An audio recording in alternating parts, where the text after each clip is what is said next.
I see away luggage a lot when I travel. As much as I love its looks, I prefer soft side suitcases and always wished away made one. Well, guess what? Now they do.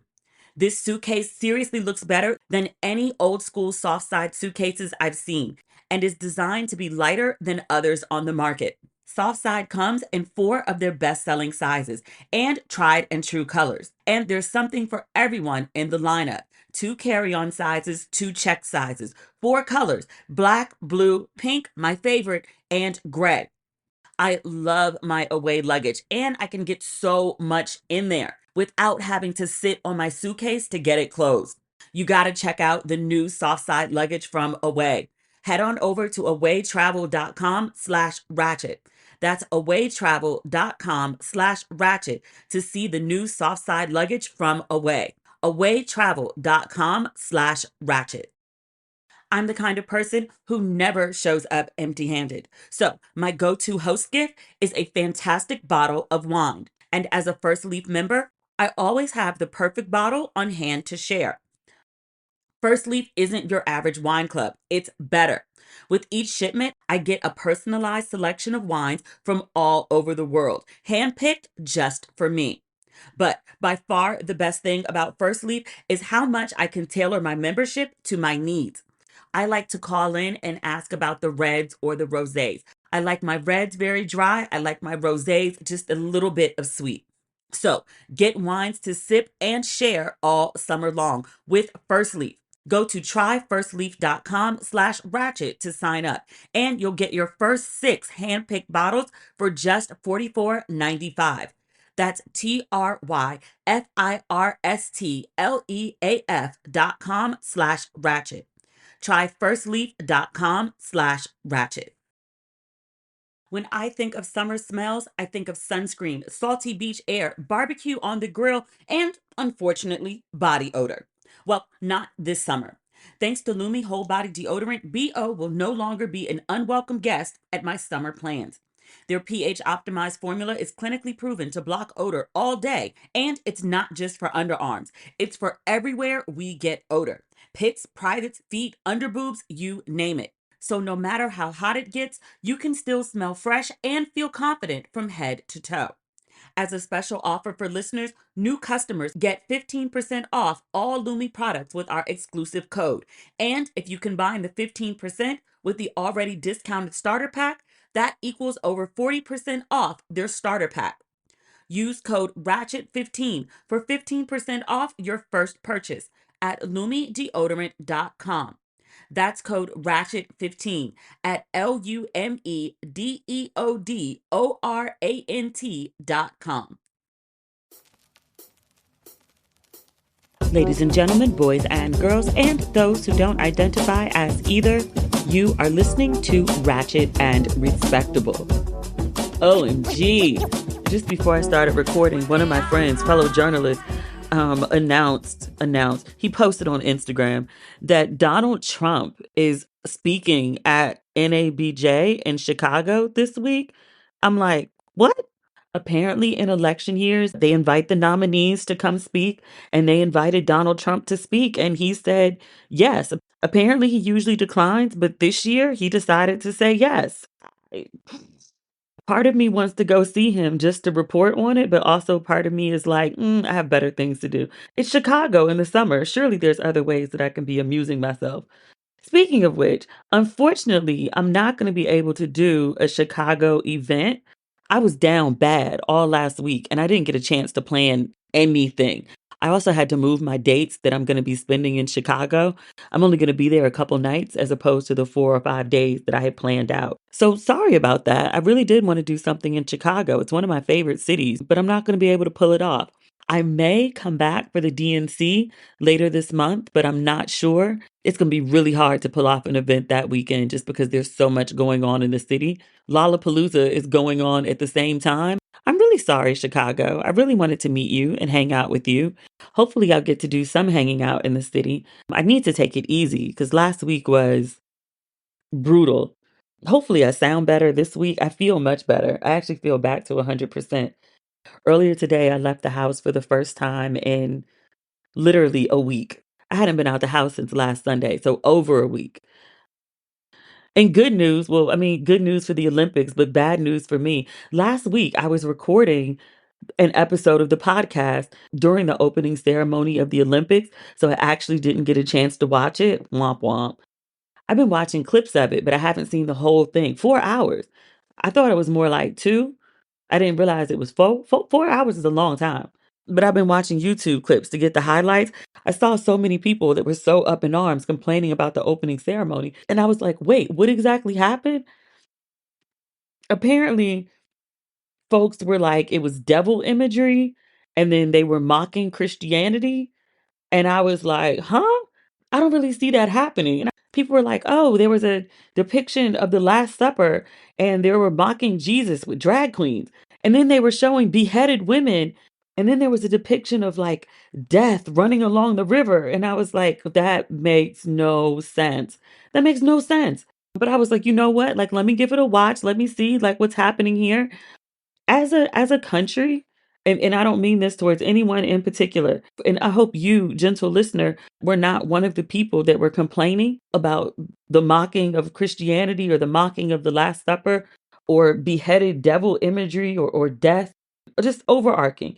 We have become a nation of uneducated narcissists where we think everything is about us somehow. And then also, we're too uneducated to know, to be aware of other cultures, or even just to have the base knowledge that you can't judge other cultures by your own culture. Maybe that's something you pick up, like interacting with other cultures. I don't even mean like going abroad. I mean, like talking to your coworker who happens not to be the same culture as you and getting to know their culture through them. I just, we sound dumb as hell. The Last Supper that everyone was like, oh my God, they're mocking Christ. At best, it would be mocking Leonardo da Vinci's depiction of the Last Supper from the 1600s. It's a painting, an Italian painting. That said, it being an Italian painting, it would make no sense for it to be depicted at the French opening ceremony, would it? They would probably do something that was either very Parisian, like say Marie Antoinette, who was beheaded. So maybe the headless woman wasn't devil imagery. Maybe it was the really, really, really famous queen that was beheaded during the French Revolution. Wouldn't that make more sense given that the ceremony is in France? Like, wouldn't they draw from their history? Like, isn't that much more likely than the French were like, you know what? We're going to take this global opportunity with all these hundreds of millions of people watching to mock Christ. Really? What also might be depicted at the Olympics, say the French were like, you know what, we're not going to only depict French culture. Maybe we'll do something Greek, seeing as how the Olympics were first conceived of in Greece. Maybe we should draw something from Greek culture. People were like, oh, it's like a headless horseman, or it's a devil on a horse running down the Seine. It could be that, sure. Or maybe it could be like the goddess of the Seine, and maybe like that would be depicted, seeing as how like the person on the horse was going down like a river, the Seine River. Maybe that could be it over what people very, very inaccurately and narcissistically assumed that's what it was. Maybe that could be it. Maybe.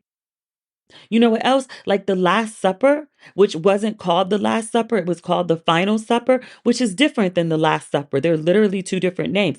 But perhaps that the ceremony is based on, once again, like Greek culture. Maybe perhaps they were depicting imagery from Greek culture. Maybe it wasn't the Last Supper that they were depicting. Maybe it was a bacchanal. Is that possible? Like a festive Greek party where, there's like wine and orgies and like real reckless ratchet shit. Maybe that's what it is. I mean, seeing as how like they had the god of, is it god of wine? Like the blue figure that was sitting right in the middle of the table. Don't let me butcher his name. Dionysus. In ancient Greek religion and myth, Dionysus is the god of winemaking. I mean, that would make sense, right? Wouldn't it be more likely to depict that over mocking Christianity and the Last Supper, or again, referencing an Italian painting. I mean, roll it around, see if it makes sense for you. People be outraged so often about shit that I'm just like, you just want to be mad about something. You want to be persecuted. Like you want to feel othered somehow. Like I don't get it. I don't get it. Other than that, actually that's not true. I was gonna say other than that, I took no real issue with the opening ceremony. I took issue with them Ralph Lauren uniforms though. Blazers and denim. It's like florals for spring. This is the best we could do for the Olympics. Every other country looked like they put some thought into their uniforms. America was like, nah, fuck it. Just pull something out the closet. It wasn't even like tailored denim and tailored blazers. None of those blazers looked like they fit. I like Ralph Lauren. I was on the site the other day when I was in high school, I guess. I was borderline a lowhead. I take no issue with the actual designer, but I was like, this is not the best that you have. You have better at the polo outlet. I would have rather seen them with the polo bear on the chest. Maybe the polo bear could be like juggling some of those Olympic hoops or something. I don't know. But that wasn't it.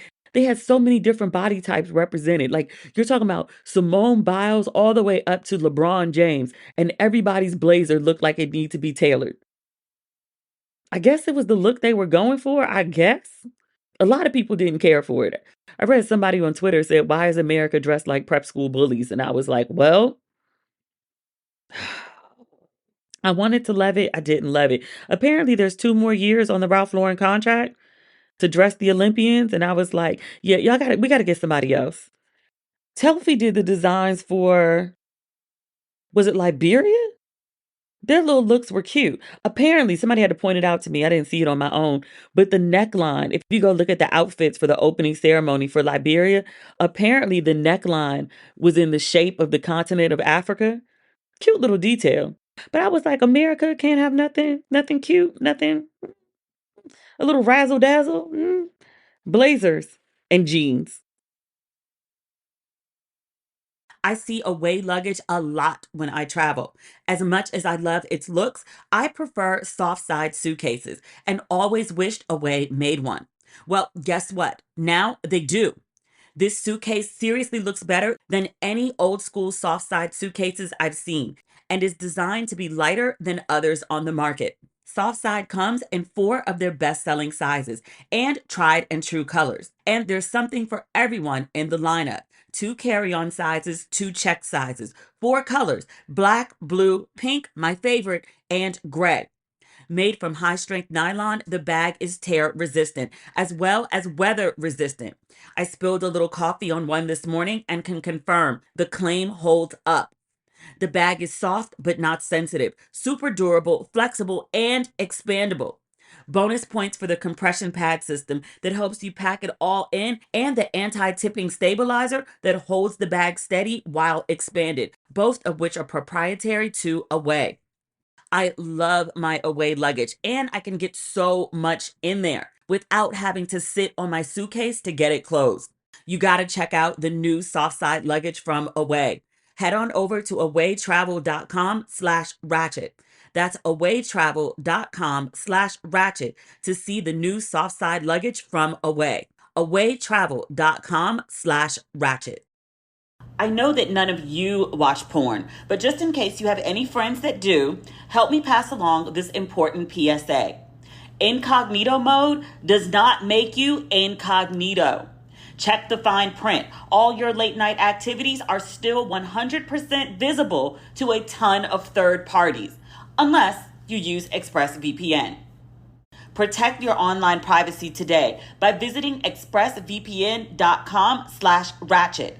That's expressvpn.com/ratchet. And you can get an extra 3 months free.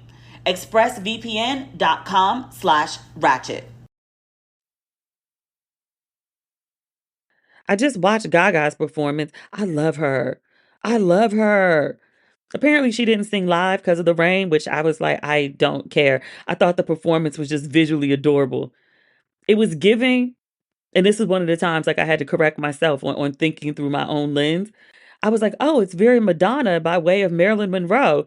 But I said that because of the colors. It was pink and black. And it was very Diamonds Are a Girl's Best Friend. But just, given the context of Paris and all, it was actually more Moulin Rouge than, vintage American cinema. I thought Gaga was absolutely adorable. She was super cute. I have no idea what she was singing. It was in French. I only picked up like a couple words of it because, despite studying French and then also living in Paris, my French is still trash. Who else did I see? What was the black girl? There were two black girls. There was a black opera singer. I haven't watched her performance yet. I heard it was really good. There was another girl. She's the most listened to French artist in the world. Her name is Aya Nakamura. She's a French Malian singer.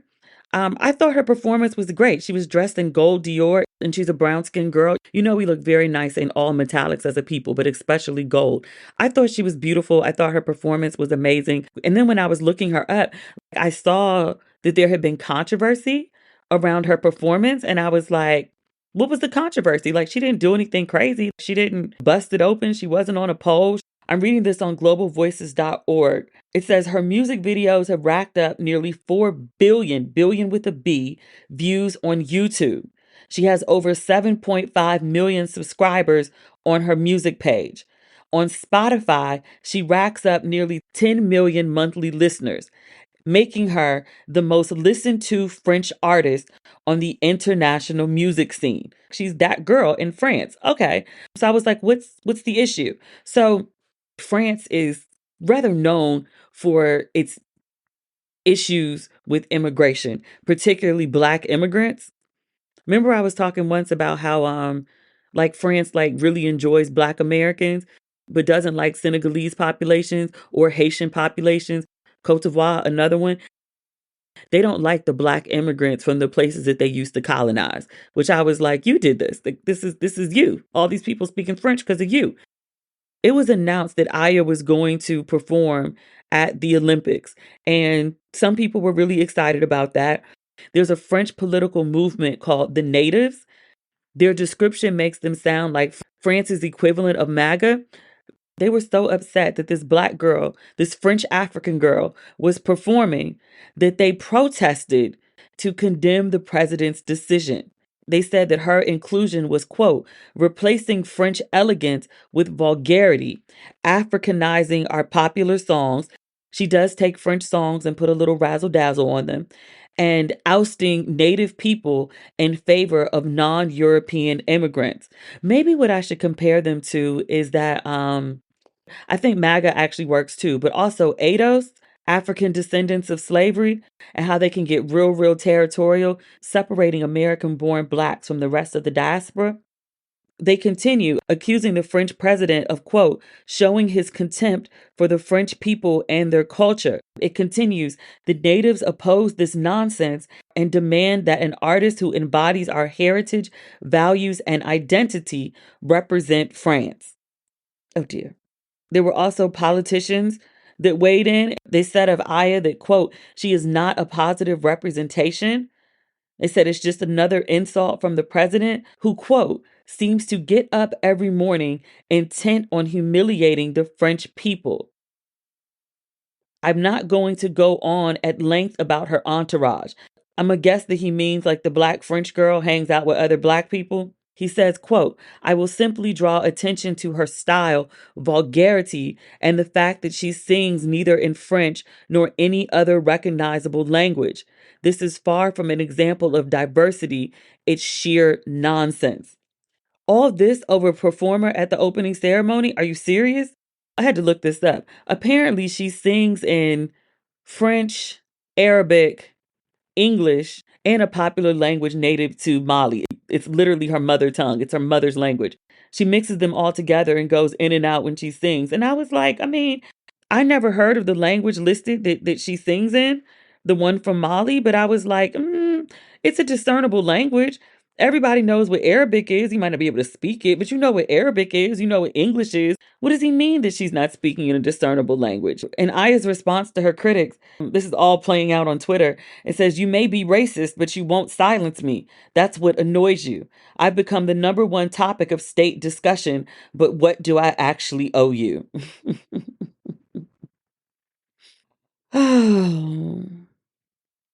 Why is this bullshit worldwide? And by bullshit, I mean like anti-blackness. On a more positive note, Celine Dion, she closed the opening ceremony. I didn't understand a word of it, but I cried before she was finished and I boo-hooed at the end. We ain't seen Celine Dion in a minute. She's had some health issues. She has the stiff person syndrome, which sounds like something very juvenile, but is actually very, very serious and very, very painful. But she sang the hell out of whatever it was that she sang. Apparently, it's a really popular song in French history. I'm just not familiar with it. The woman who wrote it or originally sang it, it was a song about the love of her life. I want to say he was a boxer. He died in a car accident, and then she recorded this song the year after he passed. But it was just beautiful. I played it 2 times in a row, and then I was talking about it on social media, on Facebook, and I was like, my God. And I was like, Celine MF Dion.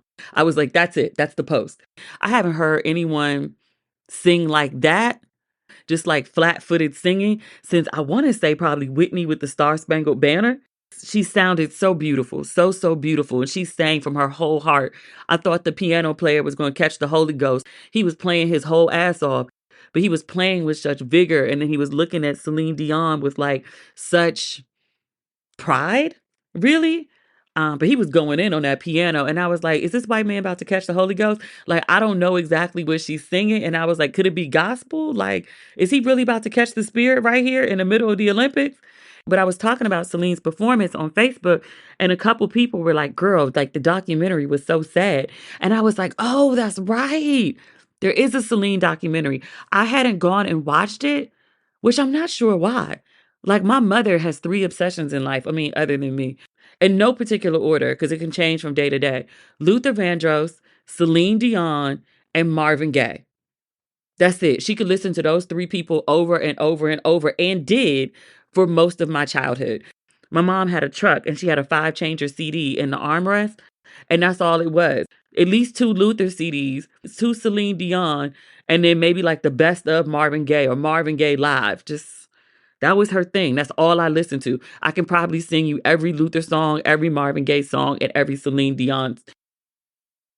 I went and watched that documentary, y'all. It's on is it on Amazon Prime? When I tell you I boo-hooed like it was an episode of This Is Us. That woman is going through, not even has been through, is going through hell on earth. She's had a beautiful life, for sure. Her children are gorgeous. They seem well-mannered. They seem loving. Her version of events is she has this amazing career. She marries the love of her life.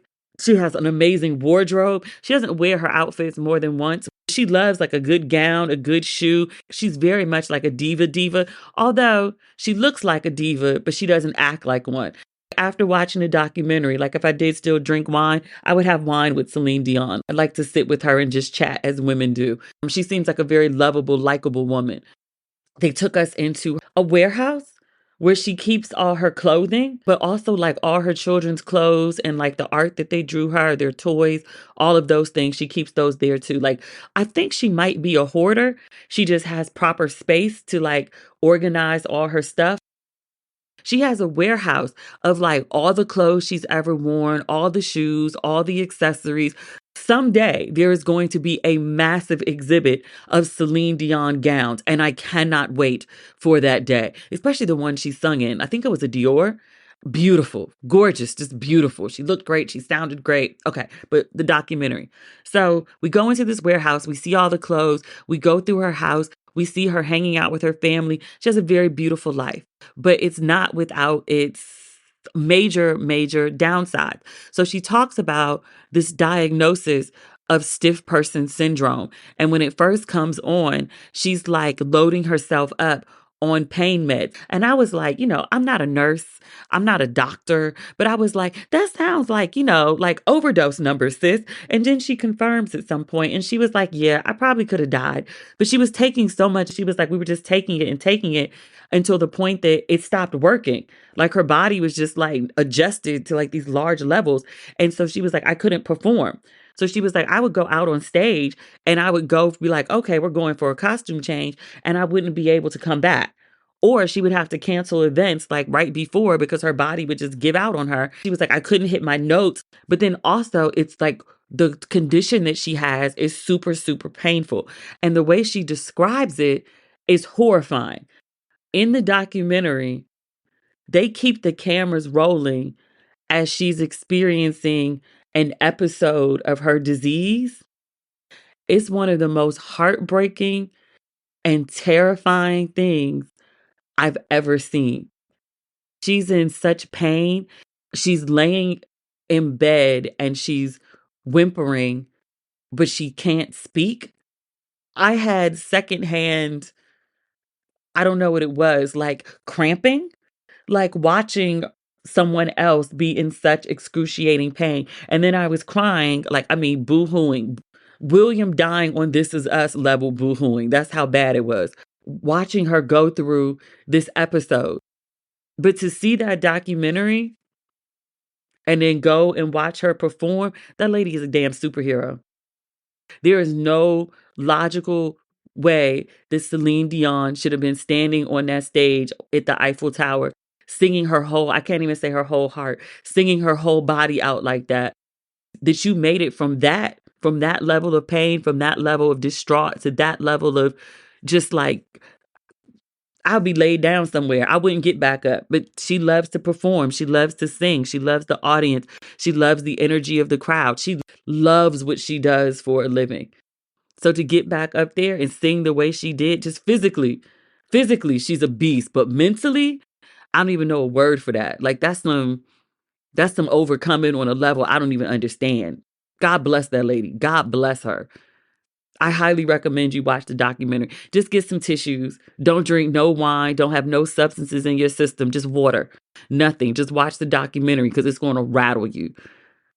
It's so intense. It's really well done. It's just has moments of just sheer horror. This episode is brought to you by Snapple. Welcome to the Snapple Market Auditory Experience. Close your eyes. Imagine you're walking into your neighborhood store. You make your way to the back and reach for your favorite Snapple flavor. You can't wait. You take a sip. Whoa, that's a lot of flavor. What flavor are you holding? Now open your eyes and check out Snapple.com to find ridiculously flavorful Snapple near you. When I think of summer smells, I think of sunscreen, salty beach air, barbecue on the grill, and, unfortunately, body odor. Well, not this summer. Thanks to Lumi Whole Body Deodorant, BO will no longer be an unwelcome guest at my summer plans. Their pH-optimized formula is clinically proven to block odor all day, and it's not just for underarms. It's for everywhere we get odor. Pits, privates, feet, underboobs, you name it. So no matter how hot it gets, you can still smell fresh and feel confident from head to toe. Ready to make this your freshest summer ever? Try Lumi. New customers get 15% off all Lumi products with our exclusive code and link. Use code RATCHET15 at LumiDeodorant.com. LumiDeodorant.com. I've used Lumi deodorant for years now. I was a little skeptical at first, but Lumi has not let me down yet, not even in a heat wave. Lumi Starter Pack is perfect for new customers. It comes with a solid stick deodorant, cream tube deodorant, 2 free products of your choice like mini body wash and deodorant wipes, and free shipping. As a special offer for listeners, new customers get 15% off all Lumi products with our exclusive code. And if you combine the 15% with the already discounted starter pack, that equals over 40% off their starter pack. Use code RATCHET15 for 15% off your first purchase at LumiDeodorant.com. That's code RATCHET15 at LumiDeodorant.com. What else is going on? Do we have anything else from the Olympics? Oh, Snoop out there living his best life. Last time we talked about him, he was crip walking, holding a torch.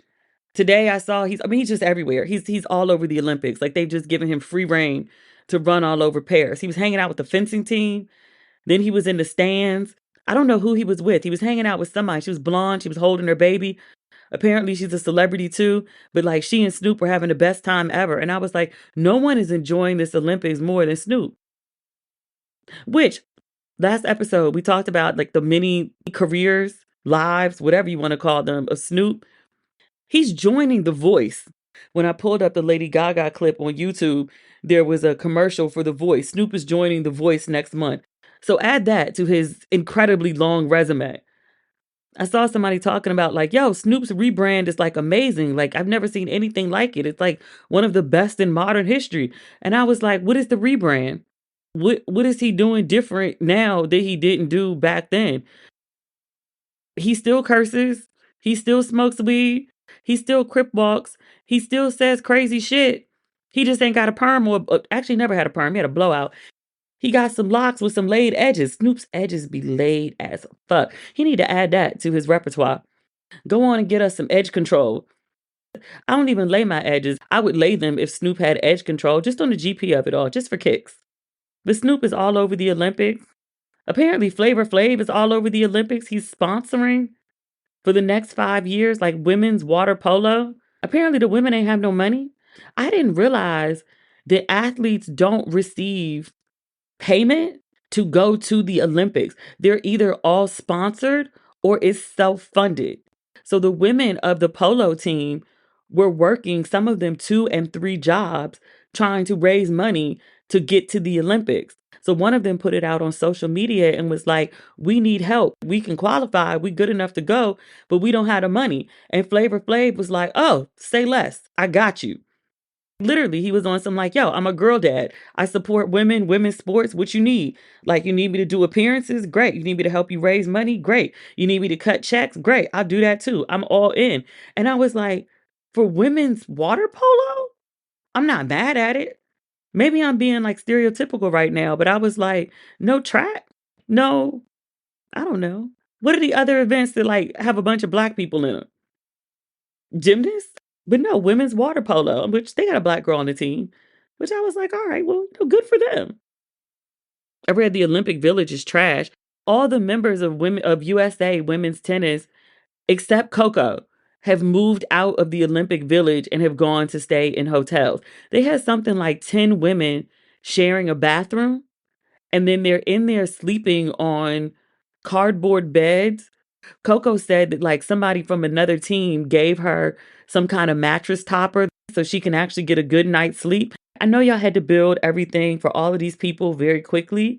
I'm just like, what is your logic in housing Olympians that have to compete with like the best of the best in the world, and you don't want them to have a good night's sleep? It's a very small thing to have, like food, proper nutrition, and a good night's sleep so that they can perform at the top of their ability. You got them sleeping in cardboard? I know they broke. I know they're not getting paid. Really? That's the best you could do? And apparently no AC. I think Paris said they were going to supply fans. And I was like, get the fuck out of here. Stop it. They wanted to be eco-friendly. If I played for USA Tennis, I would leave and go stay at a hotel too.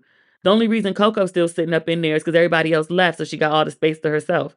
That don't make no damn sense. Unless your country paid for you to have like a window unit so you can have AC, they sit up in there just hot. Just hot as fuck. USA is leading in medals. Don't ask me what the medals are for. I haven't actually watched any of the Olympics. I've been working on some other stuff, and then I was outside hanging out with friends. There's a men's gymnast from America, obviously. A black dude. He was on the bar, and he stuck the landing. That's all I know. And then he was really excited afterwards. So I was like, oh, okay. Like it looked to me visually like he did a really great job. And then he was really excited. So I was like, okay, like he did an actual good job. Because sometimes I watch it and I'm like, wow, that's amazing. That's the craziest thing I've ever seen. And then like the commentators will be like, oh, he's going to get a deduction for this. She's going to get a deduction for that. And I'm like, yeah, no, I couldn't score these things. I have no concept of it. People are really getting in Simone Biles' ass. Speaking of Simone Biles, okay, this is important to note. So, not to rehash, we're going to move on and let it go. I'm just mentioning it for context. Earlier this year, Simone Biles' husband had gone on a podcast And he had popped off a little too much. He was hanging out with the bros. He was talking like he was at the barber shop. He was acting like he ain't see that the cameras was running. He was being a little reckless. So he was talking about his wife. He declared himself the prize. That was the part that really got him in trouble. But then he also was like, yeah, like, you know, when I met Simone, I didn't know who she was, which I was like, nigga, you're lying. But he stuck to this narrative. People were really upset with him. People were telling Simone Biles her husband was jealous of her. You need to leave your husband. Simone clapped back after a while and was like, enough, like, leave us alone. You don't know our lives. My husband is really great. But also, like, shut the fuck up is free and leave me the fuck alone, which fine, because people had dragged him for a really long time. Mr. Simone Biles is an NFL player. He has taken a leave of absence from his team. It's really just practice, but nevertheless, he's expected to be there. But he has taken a leave of absence with blessing from his football team to go to Paris to support his wife at the Olympics. All of the stories that wrote about him leaving described him as NFL player for XYZ team and then gave his name. He went to the Olympics to see Simone Biles. It didn't even have to say like, oh, Olympian gymnast Simone Biles. Just that name alone, everybody knows that she's synonymous with gymnastics. She's synonymous with winning. She is the most decorated person in her sport. She is one of the greatest athletes of all time. Her husband, I don't even know what team he plays for. People be like, oh, it's because you don't watch football. I don't watch gymnastics either, but I know who Simone Biles is. Shit. I felt that him going over to Paris to support his wife, taking a leave of absence from his football team, a leave of absence from his career, was a very beautiful gesture. I'm very glad that he did it. That says to me, some grown man talked to him. Son, you got married. If you want to stay married, if you want to have a happy wife and a happy life, you need to pull your shit together. You're messy. You're messy. Someone told him to clean up his act. It sounds like in action, he is doing so. I talked about his ass when he did something bad. I'm talking about his ass when he does something good. Still don't know the young man's name, but Simone Biles' husband is doing a very good thing. And I'm glad he seems to have gotten his ish together. That makes me happy. Good for the married couple. May they live long and prosper. He's also up in the stands losing his mind watching her perform. He's sitting with her parents. I think they're her parents. It could be his parents. He's sitting with some black people. I just assumed they were Simone's parents. You know how they do the cut screen of like the performance and then watching the family or especially the parents like react to the performance? They did one of those. Like they were all over the place. Then people are stressed. And I was like, I don't know what y'all stressed for. Like it's Simone Biles. Like she's gonna nail the shit like she always does. I have seen a bunch of people criticizing her. She does these really intensely difficult performances. From my understanding of gymnastics is you're graded by the level of difficulty of your performance. So Simone Biles does these incredibly difficult moves. She creates some moves also. When she hits her landing, sometimes she doesn't always stick it. Sometimes she takes a little hop back or she takes a leg back. And as it was explained to me, even when they take deductions for things like not sticking the landing per se, it doesn't even matter because of her level of difficulty. She's still outranking every other person competing. People be like, oh my God, is she really that great? She didn't stick the landing. She just twirled 12 feet in the goddamn air. Your average person can't do that. Your average Olympian can't do that. But otherwise, the Olympics is going well. Did I say that the Americans are in the lead in terms of medals? So far, we have 20 medals, 3 gold, 8 silver, 9 bronze. And we're only 3 days into the Olympics. This is very good. This is the only time ever that I'm patriotic. Like I miss America, like, you know, when I'm overseas, primarily I miss the consumerism and the convenience and like friends and family, stuff like that, but never patriotic. Like I miss Black Americans. Can I be patriotic about Black America? But America in general, I'm only patriotic during the Olympics. It is what it is. This episode is brought to you by Experian. Are you paying for subscriptions you don't use, but can't find the time or energy to cancel them? Experian could cancel unwanted subscriptions for you, saving you an average of $270 per year. And plenty of time. Download the Experian app. Results will vary. Not all subscriptions are eligible. Savings are not guaranteed. Paid membership with connected payment account required. Last but not least, I was reading this story. This isn't my usual fare, but so many people were talking about it. So the Times, I think this is the UK. It is confirmed. I just scrolled up. So the Times did this story on this woman named Hannah Nealman. She's a tradwife. She and her husband and their eight children live on a farm. They call it Ballerina Farm in Utah.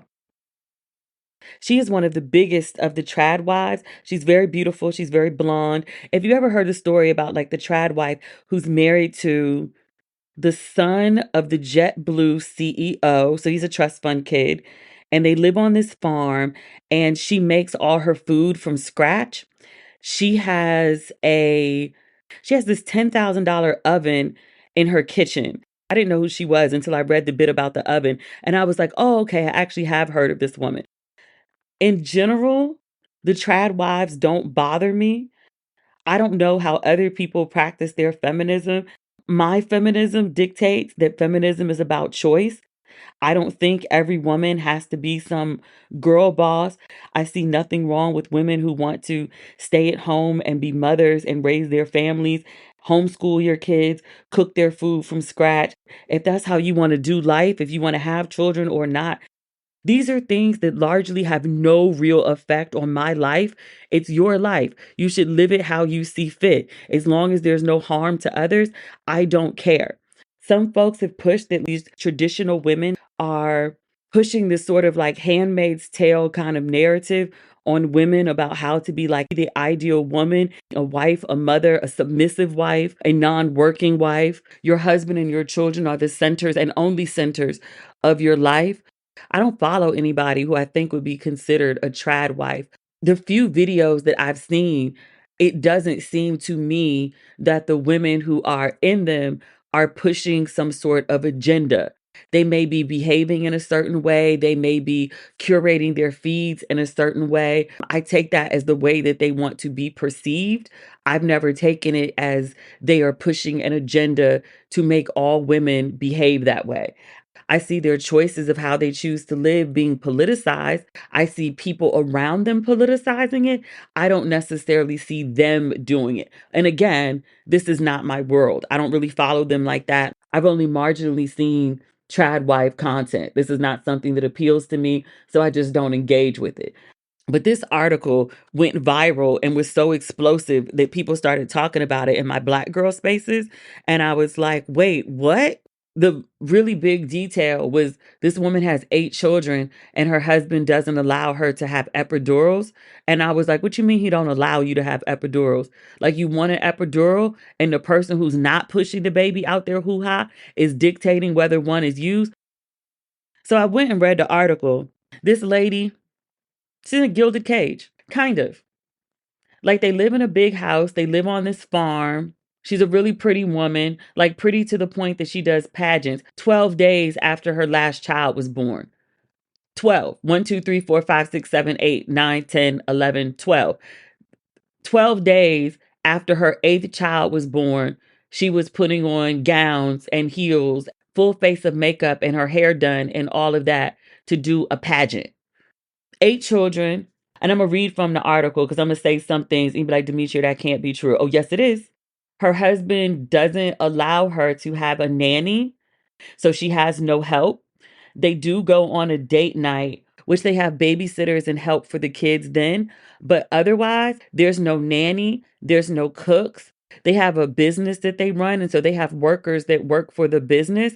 But just in terms of day to day, taking care of all 8 of these children, she's on her own.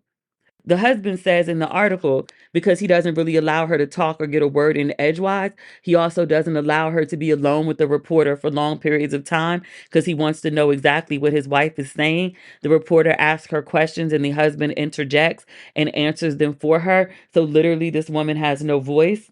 This whole article read like 2,500 words of emotional abuse. I was like, and I don't even know that she knows it's bad. At the point when your husband is a trust fund kid and y'all got a $10,000 oven sitting in your kitchen and you won't pay for a nanny, go fuck yourself. The husband says, and he says it very casually, like this is normal. He was like, yeah, like sometimes she gets so exhausted, like once a month, she has to go like lay in bed for a week because she's so exhausted. I was like, that lady is depressed. You don't see that your wife is depressed? Better yet, you don't care that your wife is depressed, so exhausted that you have to go lay in the bed for a whole week. You don't see nothing wrong with that? So the reporter goes out to Ballerina Farm. She describes the family's toddlers as running around in muddy linen dresses, rodeo horses galloping through the fields, or butter being churned. I ain't never once in my life had a desire to churn butter. My grandfather used to like to make ice cream sometimes. I think I did it one time after I had to churn it and churn it and churn it. And I was like, we can't just go to Baskin Robbins. Like, we got to do all this. He was like, it tastes sweeter when you make it yourself. No, it doesn't. It tastes sweeter at Baskin Robbins. I think it's important to note that Hannah and her husband are both Mormon. She is 34 with 8 children. 1, 2, 3, 4, 5, 6, 7, 8. And their 8 children are from age 7 months to 12 years. So she started having babies at 22. Over the last year, her online brand has exploded. It says she has more than 9 million followers on Instagram alone. The journalist, she notes that there's been, like I said before, there's like a lot of politics around the tradwife culture. The journalist says that she goes in wondering, this woman posts like these pictures of this like quote unquote ideal. I say quote unquote because it's not ideal for everyone. She wanted to know, like, she putting out this image because this is really her life, or does she have some sort of motive, political or otherwise? So the journalist goes out to get the big answers on this. She points out that it's a life of contradictions. She says the children are not allowed to watch screens, but have become reality TV characters online. She says that Nealman is a stay-at-home mother, but she's made a career out of being so. She says she has a choice, modern in her ability to have one, to do something so very traditional. She notes that this was not Nealman's first choice desire. What she dreamt of was being a New York girl and a professional ballet dancer. Her husband is the one who'd always dreamed of having this big farm and this slow life and blah, blah, blah. The writer notes that he grew up in the Connecticut suburbs without a single animal, the son of an airline founder. But he has staunchly traditional views combined with an unmistakably 21st century business acumen. He expects his wife to stay at home with the children. He is, quote, a firm believer, he said, that men make stuff work and women beautify. She notes that Nealman seems very detached from the politicization that surrounds her image. She says that what she posts online, she says, this is my life. I posted it online. It's that simple. The writer is not very surprised about that. She says the most surprising part of my day, perhaps naively on my part, was trying to talk to Nealman alone. She says there were so many things I wanted to ask, which were inappropriate to do so in front of her husband or young children, about contraception, married life, the trials of motherhood, or just simply who she was and what she thought when she was away from them. The reporter finally gets her alone and she asks her, was this always like the life you envisioned? And she says, no, my goal was to go to New York City and be a ballerina. She said, I was really good. When she says she was really good, she means she was really good to the point that she got into Juilliard. So she gets to Juilliard and that's when she meets this guy. He was 23. She was 21. They were introduced by a mutual friend. He says, quote, I saw her and I was ready to go, but she wouldn't go on a date with me for 6 months. Still reading from the article. One day, she mentions to her now husband, Daniel, that she was getting the 5-hour flight from Salt Lake City to New York Back to Juilliard. She didn't know his dad owned the airline. So he was like, oh, I'm on the same flight. She says, I remember checking in and them saying, you're 5A and Daniel's 5B. And she said, I thought, no way, that's just crazy. And Daniel says, I made a call. He had pulled strings at JetBlue, and so began their first date. Because she ends up marrying him. She obviously liked him to some degree. It sounds romantic, but if she didn't like this dude, it would be creepy as fuck. Like, you got on my flight and then positioned yourself to sit beside me for 5 hours just to get my attention? Really? She says, I thought we should date for a year before marriage so I could finish school. Daniel was like, it's not going to work. We have to get married now. For what? I don't know. They're 21 and 23. After a month, they were engaged. 2 months after that, they were married, moving into an apartment Daniel rented on the Upper West Side. And 3 months after that, she was pregnant. The first Juilliard undergraduate to be expecting in modern history. Daniel got a job as the director of his father's security company and moved their young family to Rio, as in Brazil. Before long, she had 3 kids under 4. At first, she was still dancing professionally. Then the family eventually settled in Utah. She says, the first few years of marriage were really hard. We sacrificed a lot. The reporter asked, what kind of sacrifices? She says, well, I gave up dance, which was hard. You give up a piece of yourself. And Daniel gave up his career ambitions. The reporter says, I look out at the vastness and don't totally agree. Daniel wanted to live in the great western wild, so they did. He wanted to farm, so they do. He likes date nights once a week, so they go. He didn't want nannies in the house, so there aren't any. The only space earmarked to be Nielsen's own, a small barn she wanted to convert into a ballet studio, ended up becoming the kids' schoolroom. This woman has no space, literally and figuratively, no space for herself in her own life. The husband takes the reporter away. When she gets back to the house, the kids are like all over the place because, there's 8 of them. She notices that there's no TV. One of the daughters says, we watched some stuff on the computer. She says, YouTube videos? She says, no, just Little House on the Prairie. The reporter asks, how about iPads?